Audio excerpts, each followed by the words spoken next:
નમસ્કાર, હું છું પરમાર મીરા। સૌથી પહેલાં મને જ્યારે નેલ્સનો ઇસ્યુ હતો ત્યારે હું 6-12 મહિના પહેલાં અહીંયા આવી હતી। ત્યારે મને બહુ ડ્રાય સ્કિન ને એવું રહેતું હતું। ત્યારે મને બીજે ક્યાંય કરતાં સારો રિસ્પોન્સ અહીંયાથી મળ્યો હતો અને અત્યારે મને પિમ્પલ્સની એના ઇસ્યુ સૌથી વધારે રહેતા હતા। ત્યારે બીજી બધી જગ્યાએ મને રિસ્પોન્સ મળ્યો એના કરતાં વધારે સ્પર્શ ક્લિનિકમાં મને સારી એવી ટ્રીટમેન્ટ મળી હતી। અહીંયા કેમિકલ પીલિંગ મેં સૌથી પહેલાં કરાવ્યું હતું। ત્યારે મને જે પિમ્પલ્સના ડાઘા ને બધું હતું એના કરતાં અત્યારે મને સારો રિસ્પોન્સ મળ્યો છે।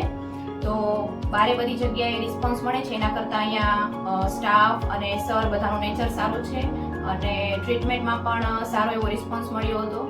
સો મને સ્કિનના જેટલા ઇસ્યુઝ હતા અમારા ફેમિલીમાં અને દરેક લોકો અહીંયા આવે છે અને બધાને પણ એવું સજેશન આપીશ કે કંઈ પણ પ્રકારનો સ્કિનનો ઇસ્યુ હોય કે કોઈ એવી ટ્રીટમેન્ટનો ઇસ્યુ હોય તો અહીંયા આવે। તો સારો એવો સ્ટાફનો પણ એવો રિસ્પોન્સ છે અને સર તેમજ બધા લોકો છે સારી એવી સજેશન આપે છે અને સારા એવા રિવ્યૂ આપે છે। Thank you.